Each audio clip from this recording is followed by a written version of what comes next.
One minute with Jesus. பிரியமானவர்களே, இன்றைக்கு ஆண்டவரோடு நீங்கள் நேரம் செலவு செய்து பாருங்கள். இது உங்கள் வாழ்க்கையை மாற்றும். நாம் ஒரு வசனத்தை ஆராய்ந்து பார்க்கலாம்.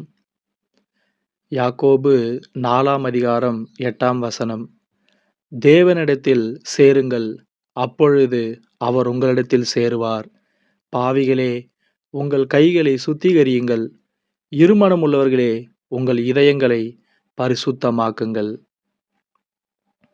இன்றைக்கு நாம் இந்த வசனத்தில் ஒரு பகுதியை மட்டும் பார்க்கலாம். முதல் பகுதி, தேவனிடத்தில் சேருங்கள், அப்பொழுது அவர் உங்களிடத்தில் சேருவார்.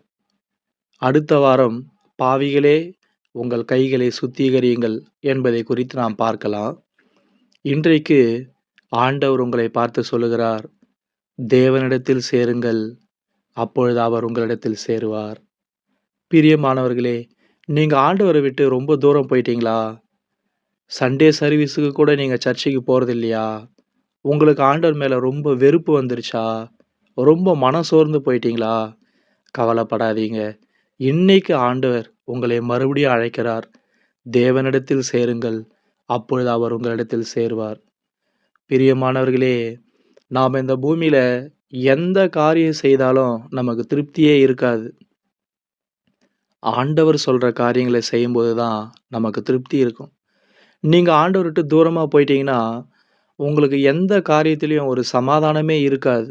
அப்படி நீங்கள் யாராவது இந்த செய்தியை கேட்டுக்கொண்டு இருந்தால், இன்றைக்கு நீங்கள் மறுபடியும் ஆண்டவர் பக்கமாக சேருங்க. அவர் உங்களை தள்ள மாட்டார். ஒருவேளை நீங்கள் நிறைய பாவம் செய்திருக்கலாம். ஆண்டவர் விட்டு தூரமாக போயிட்டோமேன்ற குற்ற உணர்வுக்கு நீங்கள் அதிகமாக இடம் கொடுத்துட்ருக்கலாம். நீங்கள் செய்த பாவங்கள் உங்களை ஆண்டவர் பின்னாடி வராமல் தடுத்திருக்கலாம். என்ன இருந்தாலும் பரவாயில்ல, மறுபடியுமா நீங்கள் ஆண்டவர்கிட்ட வாங்க. ஆண்டவர் சொல்கிறார், என்னிடத்தில் வருபவனை நான் புறம்பே தள்ளுவதில்லைன்னு சொல்லியிருக்கிறார். இதற்கு வேதத்திலேருந்து ஒரு உதாரணம் நான் உங்களுக்கு சொல்கிறேன். கெட்ட குமாரனுடைய கதை உங்கள் எல்லாருக்கும் தெரியும். அவன் தன்னுடைய தகப்பனுடைய சொத்துல எல்லாத்தையும் கேட்டு அவன் வாங்கி கொண்டு போன பிறகு, எல்லா சொத்தையும் அழிச்சிட்ட பிறகு, அவன் ஒரு நாள் மனம் திரும்புகிறான். அவனுடைய புத்தி தெளியுது.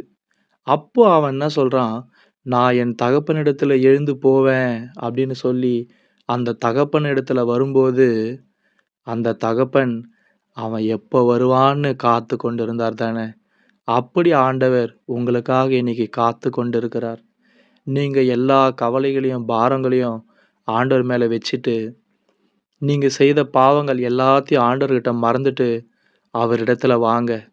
அவர் கண்டிப்பாக உங்களை புறம்பே தள்ள மாட்டார். அவர் வாக்கு மாறாத தேவன். என்னிடத்தில் வருபவனை நான் புறம்பே தள்ளுவதில்லைன்னு சொல்கிறார் தானே. நீங்கள் அவர் பக்கமாக வந்துருங்க. கண்டிப்பாக நீங்கள் செய்கிற எல்லா காரியத்தையும் அவர் ஆசீர்வதிப்பார். நான் உங்களுக்காக ஜெபம் செய்ய விரும்புகிறேன். கண்களை மூடுவோம். அன்பான இயேசுவே, உம்மை ஸ்தோத்திரிக்கிறோம். தகப்பனே, தேவனிடத்தில் சேருங்கள், அப்பொழுது அவர் உங்களிடத்தில் சேருவார் என்ற வார்த்தையை நாங்கள் இன்றைக்கு தியானித்தோம். கர்த்தாவே, யாராவது இந்த செய்தியை கேட்கிறவர்கள் உங்களை விட்டு தூரமாக போயிருந்தா மறுபடியுமா அவங்களுக்கு திரும்பி வரக்கூடிய மனநிலையை தாங்க ஆண்டவரே.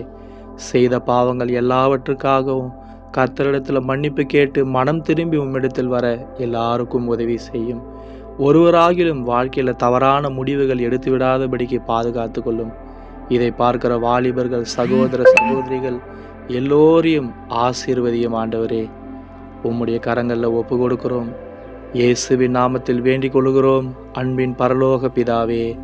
ஆமேன், ஆமேன். பிரியமானவர்களே, ஆண்டவரிடத்தில் மறுபடியும் திரும்பி வந்துருங்க. ஆண்டவர் உங்களுக்காக ஆவலோடு காத்து கொண்டிருக்கிறார்.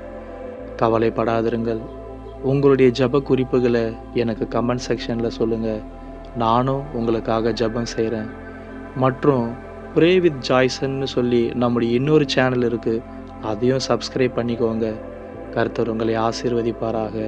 ஆமேன்.